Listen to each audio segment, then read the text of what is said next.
Welcome to Public Health Matters, where we talk about matters in public health. I'm Jane Goodman, Public Health Network Strategist for the Division of Public Health and Community Services. And I'm joined today by Director Bobbie Bagley. Welcome, Bobbie. Jane, it's good to be back. So we have some exciting news here. We're going to take our masks off for this broadcast. Numbers are down. We still are wearing them inside if it's crowded, but we're socially distanced. So we have permission to take our masks off. So we're going to do that now before we continue the broadcast. Yeah. So, and it's a kind of an exciting day. And not only are we taking our masks off for this particular occasion, but today is the anniversary, the 2-year anniversary of COVID-19 in the city of Nashua.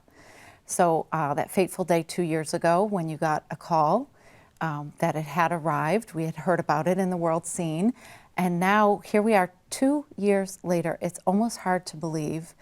For some people, it's been a really long 2 years. For me personally, it's been a whirlwind. It has gone fast, but I know like for some of my family members, just my kids, it's been kind of slow. Yeah. Because of the things that they lost out on. So that went from March 12th of 2020 all the way to almost today, March 11th, 2022. We're getting ready to write about year 2. And so I thought today we could really do a little retrospective on what the last few years have been like and how challenging they've really been. Yeah. So it is our anniversary. We are not really celebrating. We're celebrating a little bit in the sense that we are seeing the numbers go down. So we're cautiously optimistic that things are turning back to a new normal. And I think, Jane, that is something for us to celebrate. If we think about over the past 2 years, all that we've lived through, because we've all lived through this pandemic together. And for the majority of us, it's the first pandemic that we've lived through. Now, there are some that were a part of the flu pandemic, believe it or not. There have been some people that are still alive and have lived through at least a part of that, or have known their family members that have. And so it is a time for us to celebrate that we've gotten to this point. We can celebrate how we all work together, and hopefully we'll talk about that during the show. And, you know, it is good that we're able to take our masks off because you and I are both fully vaccinated, and we're still socially distanced. And we've also assessed our risk. And so that's the key thing with taking a mask off, assessing our risk to make sure that it's safe for us to be able to do this when we're gathered together. Right. And those are some things that we do probably on the weekends, too. Right. When we're getting out, we're going to a restaurant or we're going to see family. I did the same thing last weekend. I knew that the family I was visiting was fully vaccinated. Right. And my family was, so we felt comfortable being together, which is really a nice thing. And I feel comfortable being here with you. Oh, excellent, Bobbie, because you're stuck with me. So you mentioned, you know, this was a community effort from the get-go, and we are the public health strategist for the region. However, we couldn't do anything we do without our partners. So I have this graphic that I know you love. I love that. Yes, I do. I call it the egg graphic.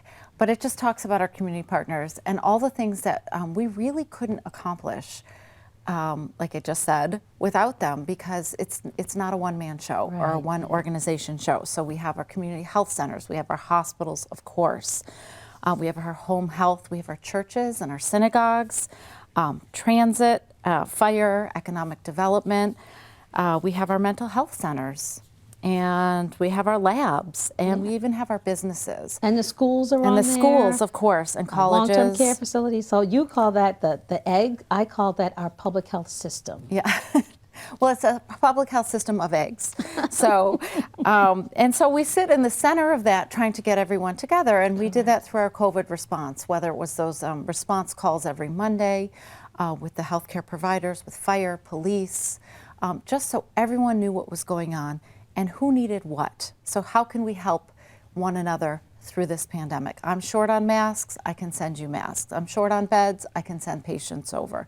Those kinds of things. So we could not have managed this without a full effort of the community. So think back, Bobbie. I mean, you were in it from the beginning. I came 2 months late, so 2 months in later. fact, I remember on the day that we got our first call, It was in the evening, and in fact, it was after 9 o'clock, which was really surprising. So that just let us know just how our state was actually working and how they had ramped up to be in the position to receive that first call. And I remember when the state epidemiologist at the time, Elizabeth Daly, gave a call. And in fact, she was not in the role of the epidemiologist, because I believe Dr. Chan was on at that time, but she was in a director position, a leadership position at the state. So she called and she says, "You guys got the first case." And she gave me all the information. So Nashua was the first case. So we, in the I state. guess maybe for our area, right? And so, you know, she was calling to get that information, and you know, we were prepared. I mean, we started hearing about COVID back in like January, and about this novel virus that was going on, and these folks that were getting sick in China, and then how things just started to progress. And I don't think the pandemic was even declared until about February or March, as many more countries started to show numbers. And so, yeah, we got our first case on that day, and I remember giving that family a call and working with them, and again, just at that time, the support that was needed. It was not a family that spoke English. And so we had to use our bilingual, bicultural support, you know, as well. And it was just how things came together. It was quick because we got that first case. I think we had a couple more cases, and then it just shot up really quickly after that. Very, very quickly coming in. We were used to doing disease investigation already. We had just come off of our opioid epidemic. We had a hepatitis A outbreak, and then we ended up with COVID that then turned into a pandemic. So you were ready, which is great. So just as a little background, and we have some, you know, brief slides that they're very busy, but they show the first thing we had to do is really get information out to the public. Because this was, I mean, who would have thought? I think this is one of those events that is going to sit very squarely in our history of, you know, who would have thought, and where were you when you found out, or what happened in your life? For me, you know, I had a child overseas whose university sent them home. The schools were closed. I think people are all going to remember this forever, really. This piece in history, and it'll be written in our public health history and in our American history, because it was just unprecedented. So the big thing about getting information out, and so we have some flashy slides for you, but it's just keeping ahead of it, what the information was, what is safe to do, what is not safe to do. Do you wear a mask? Do you not wear a mask? Oh, and that didn't come out early on, Jane. No, so there was a lot of controversy. As it ended, controversy started with the mask, and controversy ended with the mask. But yeah, it was a tremendous amount of, you know, in our response effort, it was really key to push information out. Very, very early on, that was established. And how do we do that? Who needs to get the information? How often did we even need to meet to get the information? And so even though our cases started coming in slowly, we had already positioned ourselves to be in a place to communicate with our municipal partners, with the mayor, with fire, with the police department, with our community partners, businesses. We had already started convening meetings on a regular basis, and we were having meetings with the state on a regular basis as well. We even got to the point, Jane, of having daily meetings. And so imagine, so let's talk about you a little bit, because you remember when you started that first week, you ended up in this seat right where I'm sitting right now. That's true. Was it the first week? Probably. Yes, it was the first week because we had already started pushing out information, and one of the things that I wanted to do was to be able to push information out by this means, by having the cable TV show. And you were brought on as our support for our communications specialist, a position that you did not want. And that I didn't apply for. And well, you didn't apply for it, and it was like one of these things. I'm looking at your resume, I'm like, but this is what she does. This is what she can do. And you sat here, and I remember asking you questions, introducing you, and I said, and Jane, from now on, this is what you'll be doing. Right. And it turned out perfect. It turned out fine, because this was another means that we needed to do to push out information. So it was media, it was print, we were on the radio. Right. We sent out a newsletter. We sent out, and And okay, so that newsletter is weekly. We did that daily, Jane. We were doing it daily. So you can imagine how the turnaround time of everything was going Right. and the And there numbers was flipping so quickly. so much information to share. Even, we've thankfully slowed down a little bit on having a little bit less, and we understand a little bit more about COVID. Right. And I think that was the big thing I wanted to talk about today is how public health evolves, and that, people really got angry, like, why is it changing? Why is it this? Why is it that? Public health is a science, and we collect data. And because this was a new virus, a novel coronavirus, we didn't have the information yet on how to manage this. And so we really were doing it as we went along and what seemed to make the most sense. But, masks were not new. That's been a mitigation definitely were not measure new. for 100 years or more. In fact, when you see the Spanish flu pictures, people are walking down the street in like almost duckbill masks. And that was a mitigative measure. Absolutely. And people had the same response then. Yeah, they didn't like it. They didn't like it. Yeah. But masks work. Yes. Yes. So they do. And so the masks and the vaccine, and then the vaccine coming out quickly, but we'll get to that because I'm getting ahead of myself. So what were some of the other things? So pushing out information, of course, was very important.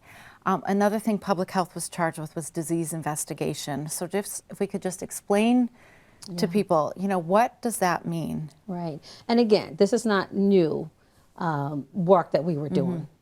But the investigation part, the surveillance, first watching those numbers, and then as the cases came through, the idea of doing the investigations was to find out who were people exposed to and who were they in contact with. As you mentioned, with a novel virus, one of the key things we wanted to know is how is it spread? And what are the things that we have to consider with stopping the spread? Because you definitely want to make sure you do that. We knew it was a virus. We know how viruses work because it's not new. We also wanted to make sure that people were distinguishing the coronavirus from the flu, because you kept hearing it's the flu, it's the flu, and it was not the flu. Right. We were looking at something that's called the R naught, which is the transmissibility, like how quickly or how infectious a disease is, for how quickly it can spread. And what we found with coronavirus was for every individual that was impacted, you had 1 to 2 to 2 to 3 individuals that would, if they were exposed, you would start seeing that multiply out. And then it, as you said, as science changed, it shifted. And then you would get not just 1 to 2, but then 4 to 6. And then it went all the way up to like 8 and as the virus replicated. And we had these variants that were out there. But the disease investigation was to really help us identify who in the population was infected. And then we also needed to understand who would be the most at-risk people that we needed to protect.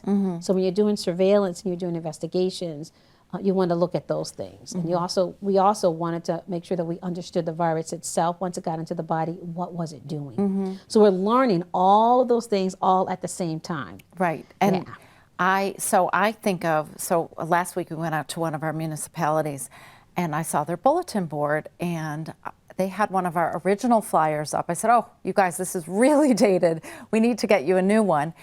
And there were 3 symptoms. Runny nose, cough, runny nose, and there were 3 things. The temp. Yeah, fever, yeah. So it was just like shocking. And then I realized, because all of us really were all hands on deck, we all did disease investigation, we all had to make phone calls and talk to people.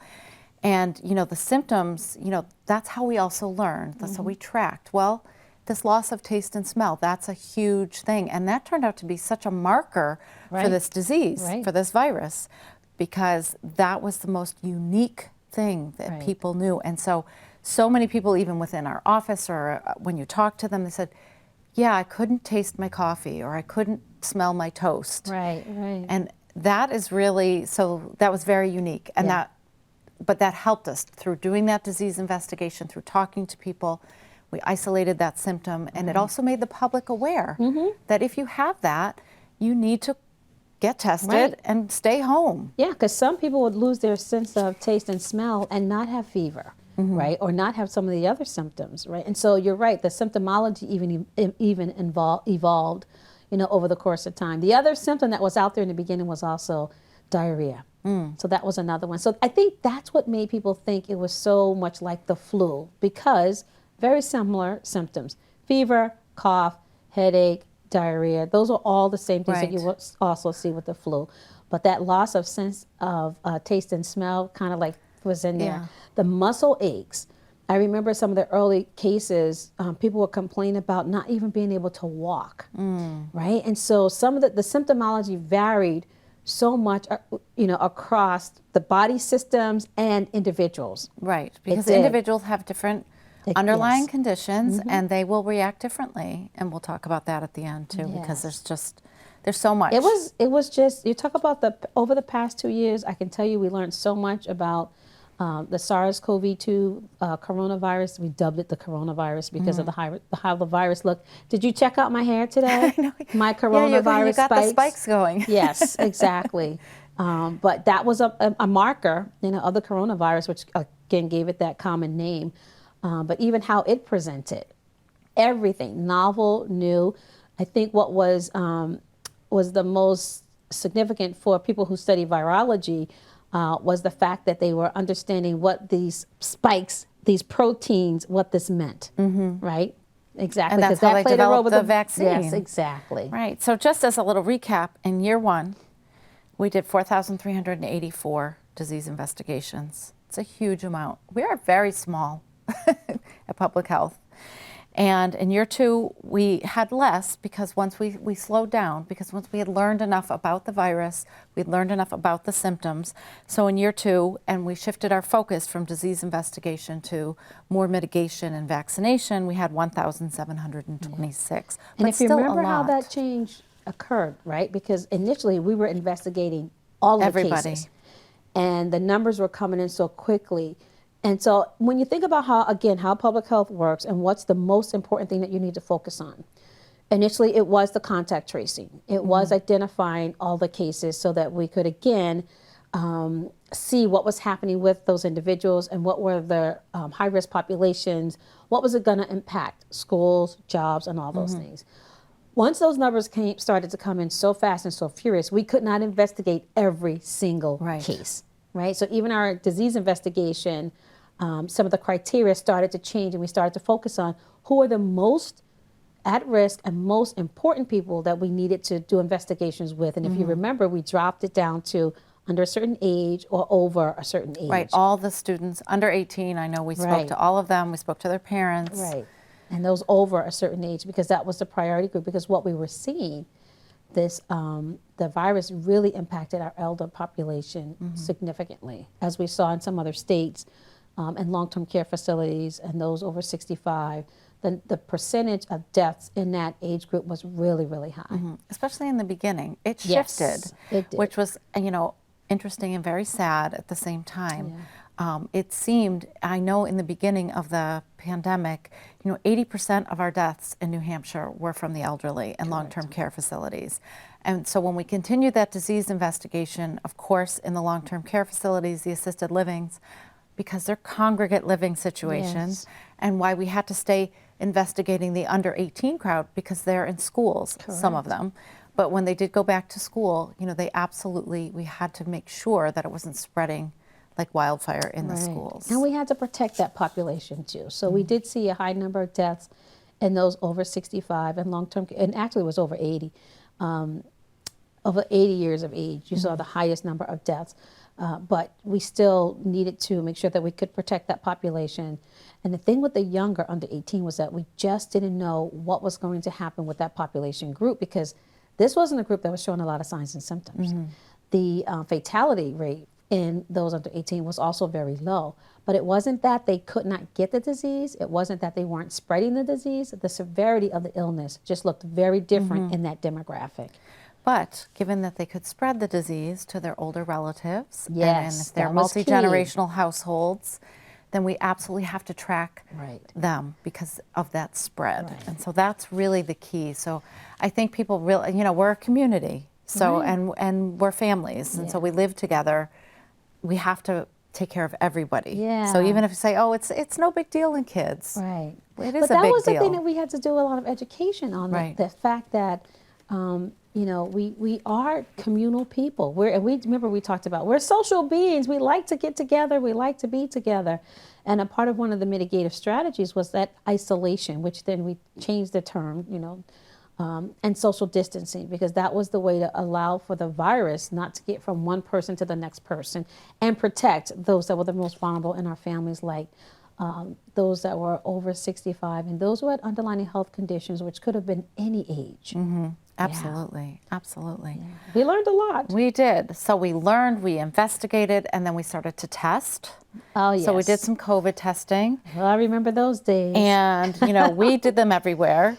Library parking lot. We did them in St. Louis de Gonzaga's parking. They have a great parking lot for that. Even in 90 degrees, it was a great parking lot. We did it in the cold. We did it in the rain. It was really, think, oh yeah, we're going to have this clinic. And then,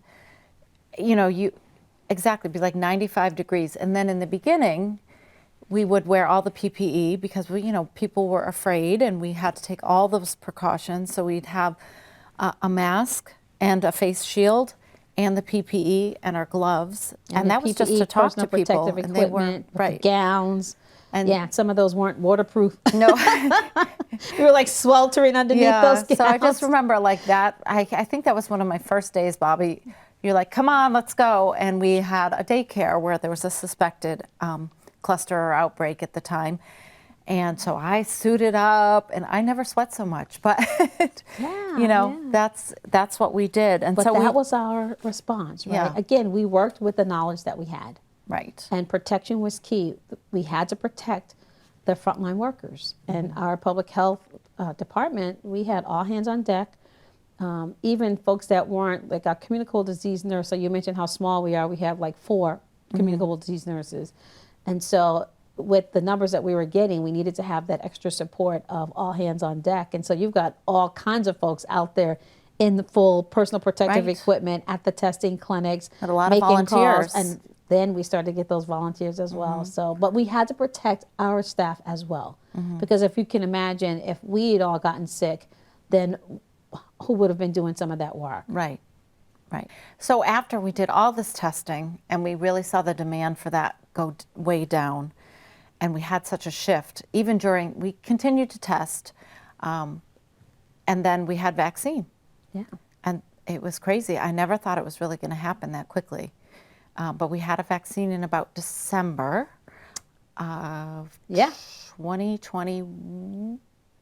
That would be 2020. Yeah, December of 2020. Right. The years are all just mushing together now. But December of 2020, in fact, because I looked at my vaccine card, and we were like the test people for, the fixed site. We were the first, we were that first day, that first Saturday. Yes, and there weren't very many of us because they wanted to make sure it ran smoothly.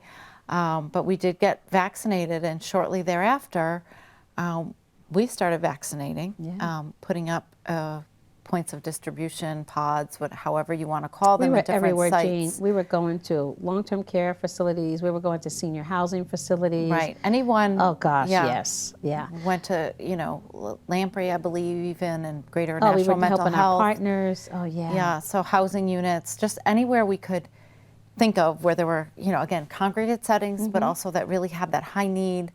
We brought the vaccine to them. We also did some home visits. Oh gosh, yeah, we needed to meet people where they were. So we wouldn't have any gaps.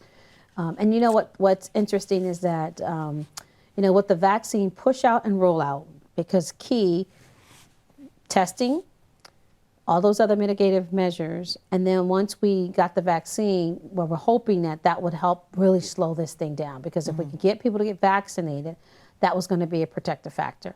And again, with these spike proteins, like that wasn't new. Virologists were already doing studies on vaccines and the method that was used with the RNA method. So that wasn't new. So even though we got a vaccine that was able to be produced relatively quickly, the technology and how to use the vaccine, or the efficacy and effectiveness of it, that wasn't a new thing. And that was one, again, with education and helping people understand, to reduce some of the fears, or the cautions that people had with the vaccine. They had to understand this technology is not new.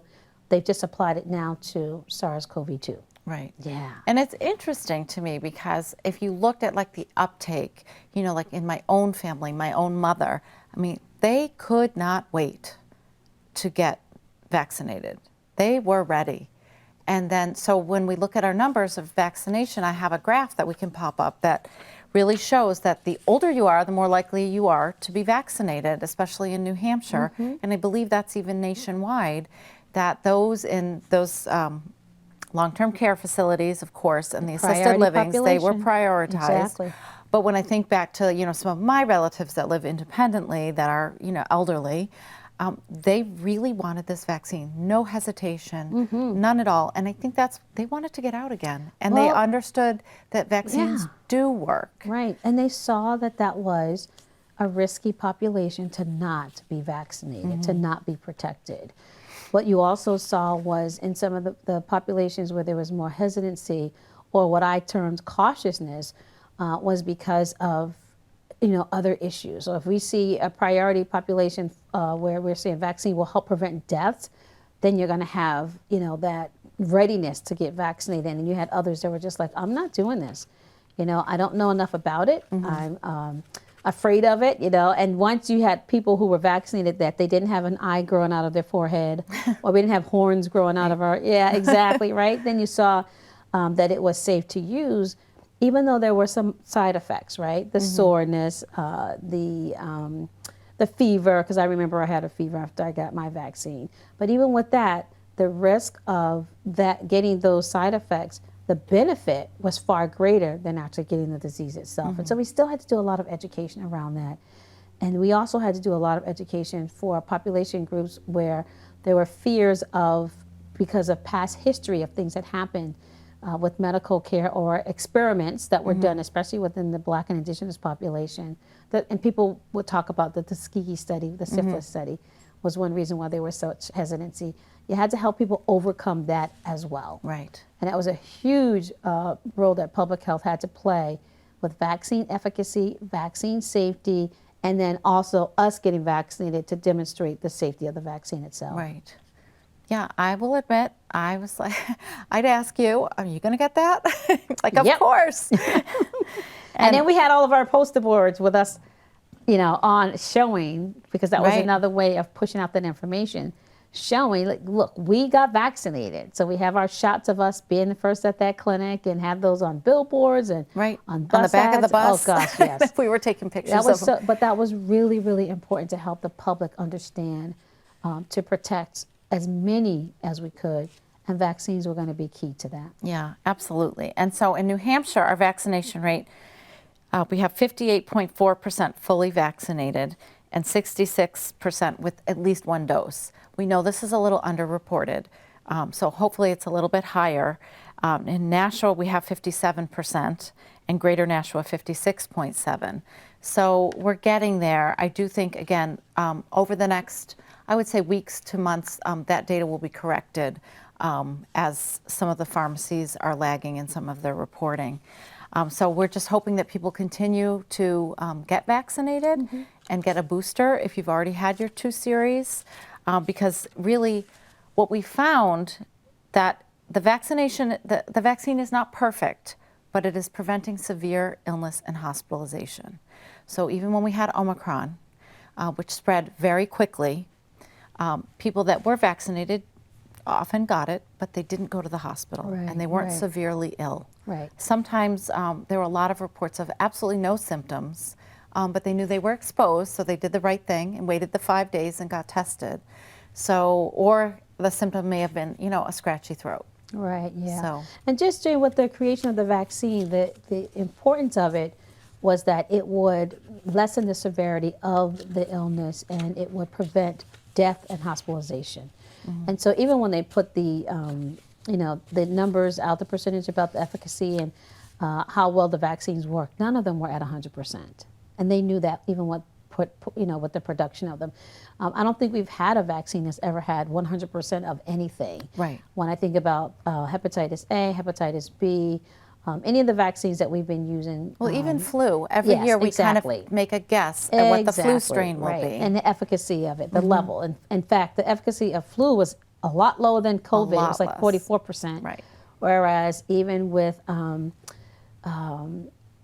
the Johnson & Johnson, which was at 60-something%. So that was still even higher. So the vaccine manufacturers didn't expect 100%. What they were looking for was, how do we reduce the severity of illness?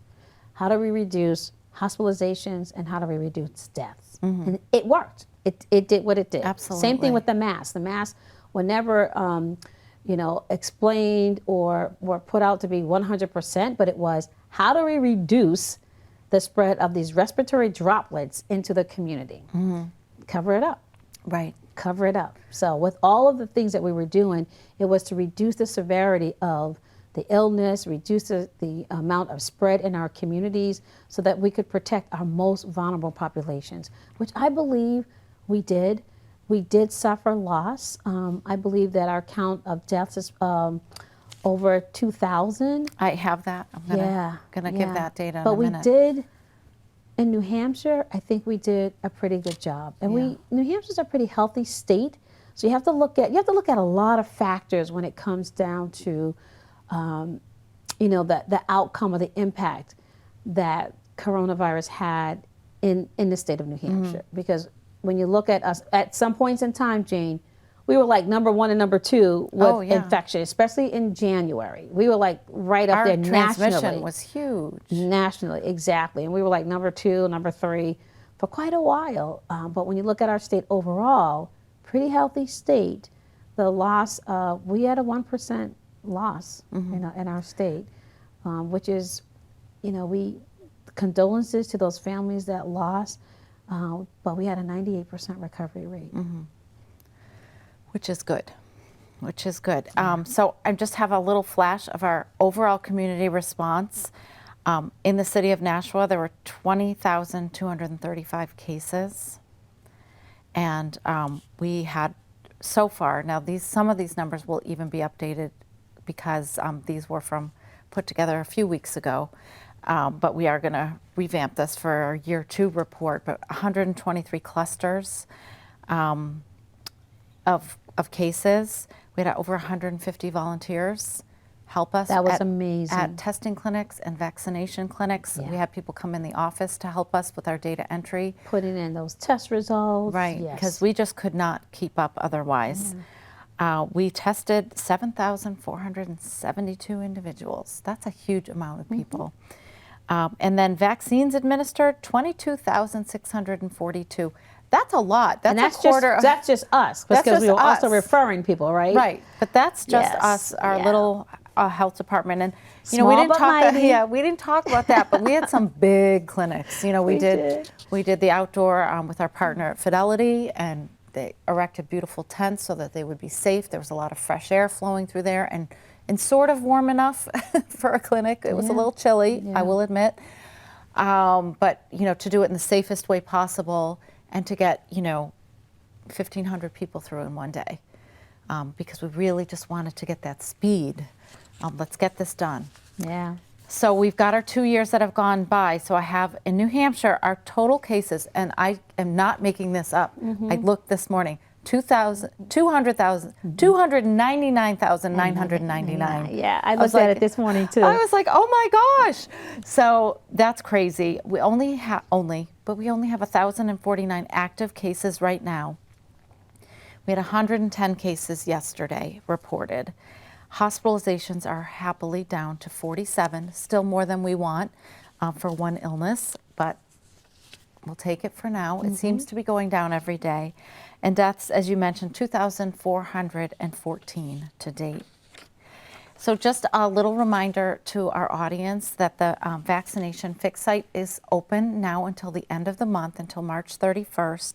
And you can get your first, your second, your booster, all ages. They have all presentations of vaccine. So please, if you have not already, we do encourage people to get vaccinated. It is still the #1 mitigation strategy we have. And we want to reinforce that again, because we know that the vaccines have decreased the severity of the illness. The vaccine has decreased hospitalizations, and it also has decreased deaths. And I want to say, Jane, that when you first came on board, I think you were probably here, about the 3rd month, you had said something like, well, we got to learn to live. I'm like, no, we don't want to learn to live with COVID, right? You remember when you said that?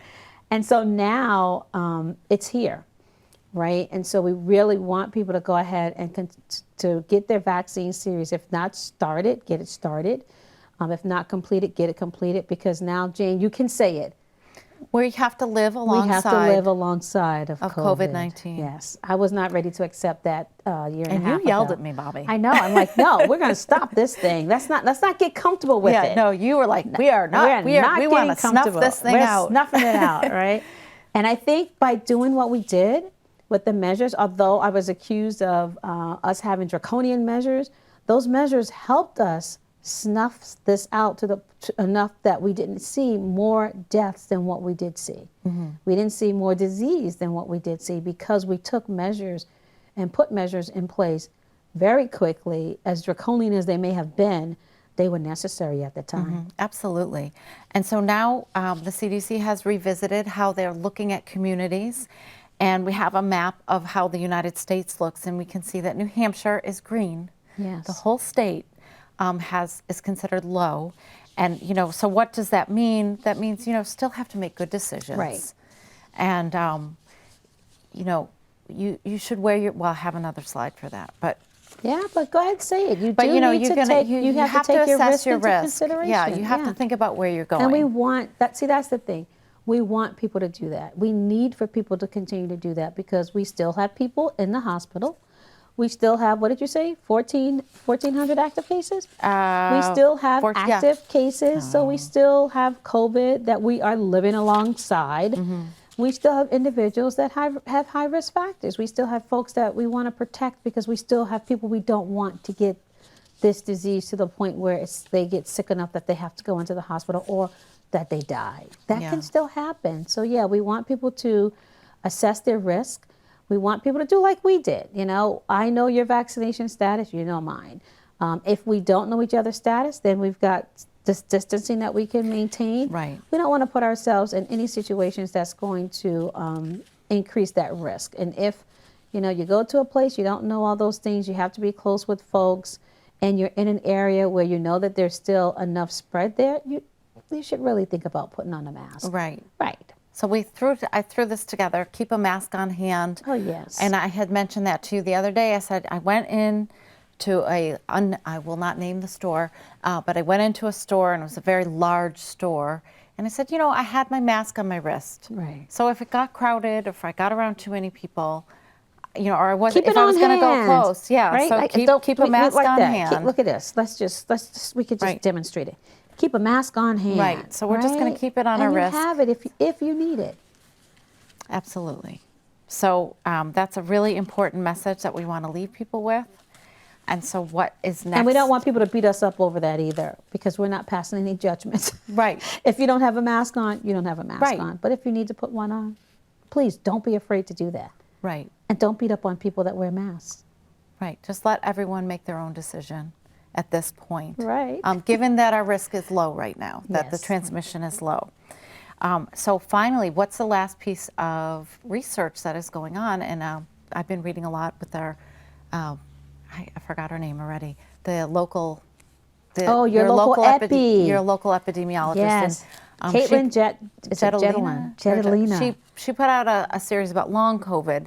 So this is Did you read that today? Oh yeah. So of course. So this is this is information that we need to bear in mind. So yes, we still have to assess our risk and be careful and make sure that our friends and family get vaccinated if they haven't already, because we still don't really know the repercussions fully of having COVID-19 and the long-term repercussions.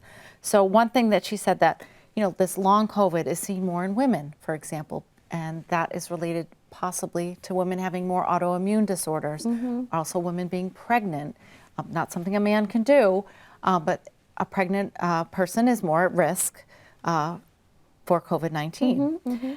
Diabetes. So I thought the diabetes thing was very interesting because it's bidirectional. It goes both ways. Right. And you not only people with diabetes were more susceptible to COVID-19, and then people who had COVID-19 had a positive diagnosis were more likely to develop type 2 diabetes.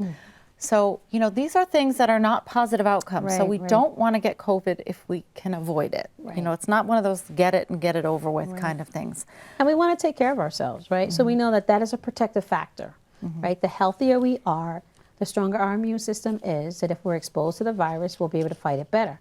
Having vaccines on board also helps build that antibody production, right? So you've got a lot of things working for you when you are maintaining us as a healthy body as you can. And for those that do have chronic diseases, there's still a state of healthiness that can be maintained even if you have diabetes or hypertension, with good nutrition, exercise, all of those things that we're going to be pushing, right, for our community to maintain community health and well-being going forward, right? We've got to live alongside COVID. We've got to live alongside the flu. We've got to live alongside all of the other viral things that tend to affect our human bodies. But we want to do that with the state of mind of, what can I do to keep myself as healthy as possible? And your public health department will help you do that. Yes, we will. So getting back to the other stuff, we want to remind people it's National Colorectal Cancer Awareness Month. So that's a mouthful, but colon cancer is really serious, but early detection is key. So if you have signs and symptoms of that, something unusual, bleeding, when you're going to the bathroom, those kind of things, abnormal things, of course you want to see your doctor. But screening is key. Usually around age 50, we're asking people to get that colonoscopy, so talk to your doctor. And risk increases as you age. If you have a family history of colon cancer, or if you've suffered with an inflammatory bowel disease, you're more likely, it's a greater risk factor for colon cancer. Other risk factors, which really are in line with a lot of risk factors for a lot of other things, but a lack of regular physical activity, obesity, alcohol consumption, and tobacco use. So we want to just remind people that all those things, those also work against you for diabetes, for heart disease, and all those things. So, if you are over 50 and you haven't had that checkup, that is definitely something you want to attend to. And then I just want to remind our audience that we do have a health clinic at the Public Health Department, and it is open on Tuesdays, Wednesdays, Thursdays, and Fridays, and where we provide immunizations, childhood immunizations, adult immunizations, and COVID-19 shots as well, big surprise, STD, HIV, and HCV testing, and lead testing. So we have all of those things, so please take advantage of that clinic. Call 589-4500, option 2, to make an appointment. And I just want to thank our very special guest, Thank Bobbie. you, Jane. Prevention works best in partnership. So we will continue to partner with our, as you called it, our egg diagram. We're going to partner with our complete public health system so that we can continue to help our community, Nashua, and the greater Nashua region have the most healthiest lives that they can. And so we'll continue to do our work together. And they'll continue to hear from you, Jane, as we go forward. They will. And, I guess so. I can't get rid of this.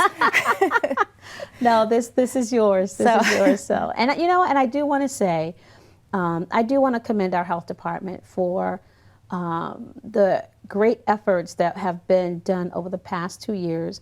And I know this work will continue, but we did learn a lot about our health department, small but mighty. We learned a lot about how our partners all contribute to the health and well-being of our community. And we'll continue to move forward with our community health improvement plan on addressing some of the key health issues that we've identified so that we can have the strongest community that we can and continue to build resilience in our community. Absolutely. Yeah. Absolutely. Well, thank you. Thank you for having me. And thank you for joining us. And we hope you start enjoying the wonderful weather. Stay safe, stay healthy, assess your risk, and have a great weekend.